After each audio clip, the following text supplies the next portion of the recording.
মোবাইলটা নষ্ট করে দিল। দেখি যাই, কালকে গেছি মোহনপুর।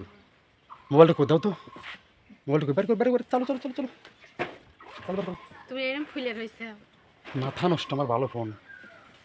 এই ফোনটার উপরে একটা এই যে প্রোটেক্টর লাগাবো গ্লাস, ঠিক আছে? তো দেখি এই সাইড দিয়ে মুড়া দিয়ে একটু ডিসপ্লেটা খুলে গেছে। তো বলছি ভাই আঠা দিয়ে লাগিয়ে একটা প্রোটেক্টর লাগিয়ে দেন। বললো 150 টাকা লাগবে। বললাম ভাই কিছু কম দেন, 10 টাকা কম মনে। ঠিক আছে, লাগানোর পর বাড়িতে আনলাম ফোন, তখন কিছুই না, ঠিক আছে? কিন্তু এই দেন এখন সকালবেলা ফোন দিয়ে গাটার গুটার খুলছিলাম না, সকালবেলা দিয়ে ফোন দিয়ে দেন এই যে এনে দেখা যাবে কি না, এই যে এনে কালো হয়ে গেছে, মানে চারো সাইড দিয়ে এই ডিসপ্লে চারো সাইড দিয়ে সাদা একটা দাগ পড়ে গেছে। হ্যাঁ, তো এই ফোন আলা আর ফোন নিব না, ঠিক আছে? আমি ভালোভাবে দেখাবো। তো আবারও যাইতেছি, ঠিক আছে? তো দোকানে যা কথা হবো, দেখি তিনি কি বলে, চলেন। তো আমাদের বাজার থেকে, ওয়ালিপুর বাজার থেকে বড়হাট যাব, গাড়ি পাই নাই। তো বড়হাট থেকে পরবর্তীতে এমপি রোড বোধগাছা, তারপর থেকে শ্যামলীপাড়া, তারপর মোহনপুর বাজার। মোহনপুর বাজারে এসে নামার পরের দৃশ্যটা, উনি কালো মেঘের ঘন ঘটা জমলো, যেন সব কাজ বৃথা যাবে।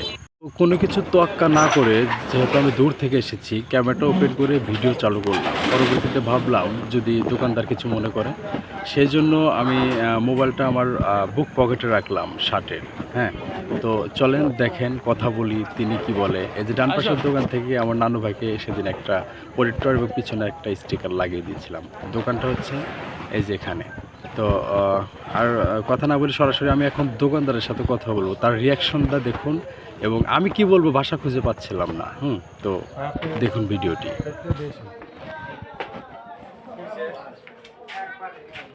কালকে ফোনটা যে আপনার প্রোটেক্টর লাগাই গেলাম না, আঠা মারলেন ডিসপ্লের সাইড দিয়া। আঠা কিন্তু আমি আপনি বলতে চাইছিলাম, আপনার মেকার মারার জন্য আমি বললাম না যে ভাইয়া এই সাইড দিয়ে আঠা মেরা তারপরে আপনার ইটা করেন। আর ডিসপ্লে তো প্রায় নষ্ট হয়ে গেছে। দেখুন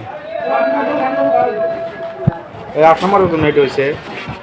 আমার তো ভালো ফোন তো ভাই, এটা আঠা মারার জন্য হয় নাই ভাই, বুঝছেন? ওই যে সাইড দিয়ে এখান থেকে কি হয়েছে এগুলো, এই দাগটা থাকবে না, এই দাগটা এমনি চলে যাবে। আপনি কিন্তু তখন মানে যাই হোক দেখছিলেন, ঠিক আছে? এরকম কিছু সারা জীবন এইভাবে আঠা দিয়ে এসেছি। এই ভাই, ডিসপ্লেটার বয়স আছে অনেক, বুঝছেন? এই জন্য স্পট হয়ে গেছে। আর এটা আগের স্পট, আর না হলে পরে আঘাত লাগছে, বুঝছেন? না ভাই, আপনি যেটা বলতেছেন ওরকম কোনো কিছু না, বুঝছেন? ফোনটা যেভাবে রাবার দিয়ে দিচ্ছিলেন আপনি, ওইভাবে রাত্রে দেখছি আমার বাড়ি হচ্ছে উল্লাপাড়া, বুঝছেন? এরকম কোনো কিছু ছিল না। এ ভাই এগুলো আঠা মারলে না, এই দাগ থাকবে না। কিন্তু এই যে আমি আপনি বেকার মানুষ, আমি বলতে পারছিলাম না যে বেদবি হয়। আপনি যখন ডিসপ্লেটা আলাদা এরকম ধরলেন ফাঁক করে, তখন আপনার আঠাটা সিলিকনটা মারা লাগবে বোর্ডের এই সাইড দিয়ে। হ্যাঁ, মেরে তারপর ডিসপ্লেটা বসাতে। আপনি কি করলেন? ডিসপ্লে ধরে ডিসপ্লের সাইড দিয়ে আপনি সলিউশনটা মারলেন। এটা একটা রিয়াকশন আছে, ডিসপ্লে ওই ওখান দিয়ে দেওয়া লাগে।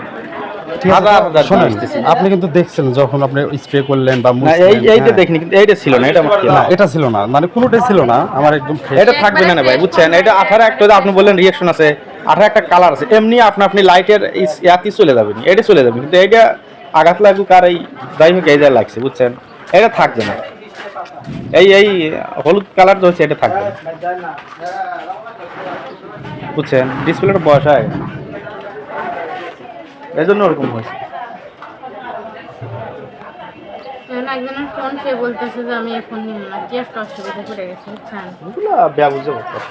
তাই আমার ভালো ফোন নিয়ে যায়, আমি হয় না, আপনি নিয়ে আসতে পারলেন নি। ওই পরের ফোন নিয়ে আসলে ওরকম না, যার পারবে না। এগুলো ফোনটা যে আমরা ব্যাগের ভিতরে নিয়ে যাই বাড়িতে নিয়ে যাচ্ছি। আমি রাত্রে রাবার খুলবো এই অবস্থা, তখন এগুলো দেখলাম না, বুঝছেন? এই জায়গায় হয়তো রাবার ছিল, রাবার উপরে হয়তো কিছু চাপ লাগছিল, বুঝছেন? হয়তো উঁচা ছিল, ওই জায়গায় চাপ লাগছিল। ব্যাক কভার কি লাগান ছিল না, এটার ভিতরে তো শুধু গেঞ্জি জামা কাপড় ছিল। এটাও দেখিনি আমি যখন বাড়িতে যাই, আমি দেখছি এগুলো দেখলাম রাত্রে, এটা থাকবে না।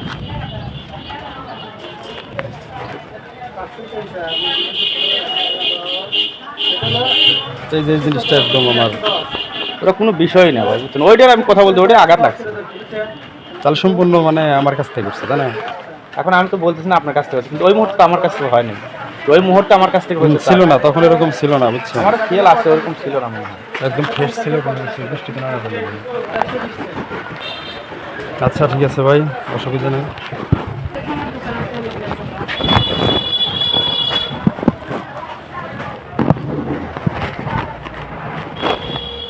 একটা ফ্রেশ জিনিস ভাই যখন এরকম হয় তখন খারাপ লাগাটা স্বাভাবিক, তাই না?